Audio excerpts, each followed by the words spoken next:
क्योंकि P1 के पास ही जो वोटर लिस्ट की मार्क कॉपी है, चिन्हित प्रति मतदाता सूची की, उसका प्रभारी कौन होता है?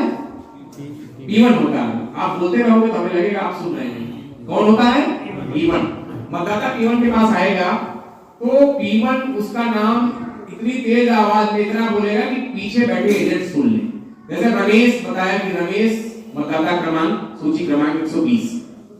तो अगर कोई आपत्ति नहीं होती है तो उनके वो अपनी आईडी दिखाएंगे। आईडी मतलब जो विकल्प है आयोग द्वारा हर बार दिए जाते हैं, वो विकल्प की सूची रहती है। 12 विकल्प इस बार दिए गए हैं आपका ईपिक के साथ। वो अपना आईडी दिखाएगा। जो हमारा P1 है उसके नाम के आगे एक ऐसे आड़ी लाइन खींच देगा, और अगर महिला है तो लाइन भी खींचेगा और उसके क्रमांक को गोला कर देगा। उसके बाद हमारा मतदाता P2 के पास आता। P2 सबसे पहले उसके बाएं हाथ में स्याही लगाएगा। स्याही लगाने का तरीका भी आपको सही जानना है। स्याही जो लगती है, जो नाखून है, ये स्किन का जो पार्ट है, ये दोनों में एक ऐसे लाइन खींच दी जाती है। पहले इसके लगाते हैं कि पहले लगा देंगे तो वोट डालते डालते वो सूख जाएगा। नहीं कुछ मतदाता होशियार होते हैं, ऐसे रगड़ देते हैं। स्याही लगाएगा और उसके पास एक मतदाता रजिस्टर होता है जिसको 70A बोलते हैं। 17 अक्टूबर उस पे जो कॉलम होते हैं सीरियल नंबर पहले से उसमें भरा रहता है, 1 2 3 4। उसका सीरियल नंबर के आगे मतदाता सूची का क्रमांक लिखेगा। क्या लिखेगा? कौन लिखेगा? आप बताओ। P2 लिखेगा क्रमांक 120। अब उसने जो पहचान पत्र दिया, अगर पहचान पत्र वो ईपिक दिया है तो उसमें कुछ नहीं, केवल EFT। अगर उसके अतिरिक्त कोई पहचान पत्र है तो उस पहचान पत्र का नाम लिखेगा कि आधार कार्ड, और उस पहचान पत्र में जो 4 अंतिम अंक हैं, डिजिट हैं, वो लिखेगा। जैसे 4622 आधार कार्ड लिख दिया। उसके बाद उनके हस्ताक्षर प्राप्त करेगा उस रजिस्टर पे। फिर एक पर्ची बनाएगा उन्हें, और वो पर्ची लेके किसके पास जाएंगे? P3 के पास। P3 उनसे पर्ची लेगा और ये देखेगा कि स्याही लगी है कि नहीं लगी है। P3 को ये देखना बहुत जरूरी है।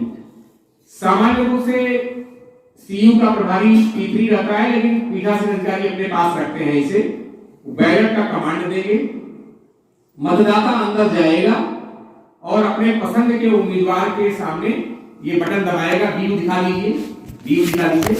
ये BU दबाएगा और यहाँ एक ही BU का इस्तेमाल होना है, इसलिए 2 BU का कोई सिस्टम हम आपको नहीं बताएंगे। एक ही BU हर विधानसभा में लगेगी।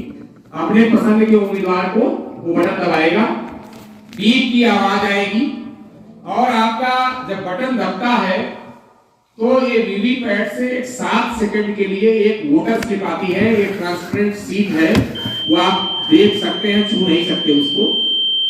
वो जो है वोटर स्लिप आएगी, उसमें वोटर स्लिप में उसका नाम रहता है, उसकी क्रम संख्या रहती है, उसका और सिंबल रहता है, और 7 सेकंड बाद वो ड्रॉप बॉक्स में वो गिर जाती है। इस मशीन की खूबी ये है वीवीपैट की, जब वो पर्ची गिरेगी तभी उसकी वोट CU में रिकॉर्ड होगी। अगर पर्ची नहीं गिरती है, फंस जाती है, तो जान लीजिए उसकी वोट नहीं पड़ी और आपका वीवीपैट खराब हो गया। इन एनी कंडीशन कोई मतदाता कहता है कि ये पर्ची साहब हमारी तो गिरी नहीं, फंस गई है, तो कोई भी मतदान कार्मिक एजेंट या कोई भी व्यक्ति वीवीपैट को हिलाएगा नहीं, सिवाय इसके कि आपकी कंट्रोल यूनिट की स्विच को ऑफ कर दिया जाएगा और वीवीपैट को निकाल लिया जाएगा और नई वीवीपैट लगाया जाएगा। और वो मतदाता जिसकी पर्ची फंस गई है उसको रोक लिया जाएगा, क्योंकि उसकी वोट पड़ी नहीं है। नहीं पड़ी है कैसे जानेंगे? कोई एजेंट कर देगा कि साहब इसकी तो वोट पड़ गई, हम इसे नहीं डालने देंगे। क्या तरीका है? तो हार्दिक स्वागत और सबका अभिनंदन करता हूं।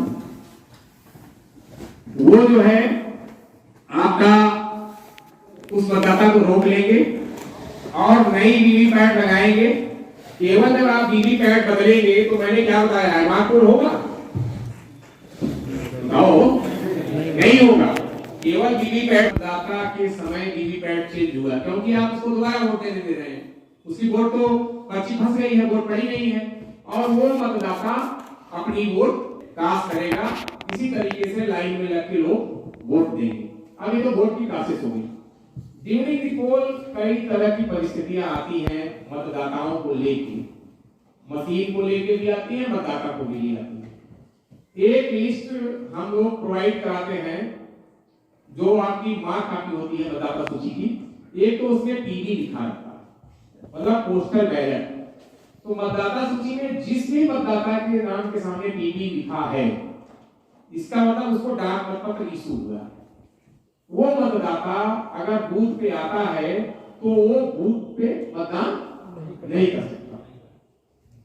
दूसरा होता है ईडीसी, मतदान व्यवस्था में जो लगे रहते हैं ड्यूटी में, और उसी विधानसभा में अगर उनकी ड्यूटी है नहीं, उन्हें इलेक्शन ड्यूटी सर्टिफिकेट जारी होता है। ये फॉर्म 12A 12 के आधार पे 12B आरओ जारी, और उस बूथ का मतदाता नहीं, तो 1101 नंबर पे उसका नाम लिखेंगे, ईडीसी का क्रमांक लिखेंगे जो जारी हुआ है, और ईडीसी लिख देंगे। और ईडीसी का मतदाता जब वोट देगा तो एजेंट की उपस्थिति जरूरी है, मतलब उस बूथ में आप एजेंट को बता देंगे। आपके पास 2-3 लोग हैं, आप एजेंट से बताइए कि इलेक्शन ड्यूटी सर्टिफिकेट इनको जारी है, आरओ द्वारा ईडीसी मिला है, हमारे बूथ की मतदाता नहीं है, लेकिन भारत निर्वाचन आयोग के निर्देशों के अनुसार ये वोट कर सकते हैं। आप ईडीसी लेके आएगा, 17A में उसका इंद्राज होगा। जहां पे मतदाता सूची का क्रमांक लिखा है वहां क्या डाला जाएगा, ईडीसी का क्रमांक डाला जाएगा। आप समझ रहे हैं, ईडीसी का क्रमांक लिखते हुए, और मतदाता सूची में जो क्रमांक आप डाले हैं अपने हाथ से वो क्रमांक डाल देंगे। अभ्युक्ति कालम में ईडीसी लिखेंगे, उसका भी पहचान पत्र देखेंगे। और जब आप मतपत्र लेखा बनाएंगे तो उसमें एक कालम रहता है कि बूथ पे कुल कितने मतदाता थे। तो अगर 1100 मतदाता हैं तो 1100 + 1 कर दें, क्योंकि एक ईडीसी वाला भी है। तो कितने मतदाता हो गए, 1101 हो गए, एक ईडीसी वाला हो गया। तो ईडीसी का व्यक्ति, ईडीसी लिखा है तो ईडीसी के आधार पर वोट देगा, पीबी लिखा है तो वोट नहीं दे सकता। अब एक और आपके पास परिस्थिति आएगी, एक एएसडी लिस्ट रहती है, एब्सेंटी, शिफ्टेड और डेड। तो वो जो है बीएलओ बनाते हैं हर बूथ पे। तो मान लीजिए कोई एएसडी का वोटर आया है, कोई मतदाता आया, उसके नाम के आगे मटक लिखा है, डी लिखा हुआ है, और मतदाता आ गया, तो उसे वोट करने देंगे आप? बताइए, आवाज में दम नहीं, करने देंगे? मृतक व्यक्ति एजेंट मान लीजिए मिल गया हो। देखिए, सामान्य सिद्धांत में जान लीजिए कि जिस व्यक्ति का नाम मतदाता सूची में है और उसके नाम के आगे पीबी और ईडीसी नहीं लिखा है और उसके पास वैध पहचान पत्र है, तो मतदान का अधिकारी है। लेकिन प्रक्रिया अलग है। जो एएसडी लिस्ट है उसके वोटर की तहकीकात कौन करेगा, पीठासीन अधिकारी करेगा। पीठासीन अधिकारी जांच पड़ताल करेगा और ये संतुष्ट हो जाएगा कि नहीं वो व्यक्ति है गलत लिख गया, तो उसका एक अलग से फॉर्म आता है। फॉर्म अंगूठा लगा रहे हैं तो कोई चैलेंज करेगा, हम इंप्रेशन से उसकी पहचान करा सकते हैं कि वो है। तो उस व्यक्ति की पहली वो जांच पीठासीन अधिकारी, अगर वो संतुष्ट हो गया कि एएसडी लिस्ट का ये मतदाता है लेकिन ये सही व्यक्ति है, एजेंट को बता देगा, फिर उस प्रक्रिया को पूरी करेगा और 17A रजिस्टर पे उसका अंगूठा निशानी प्राप्त करेगा, तब उससे मतदान कराएगा।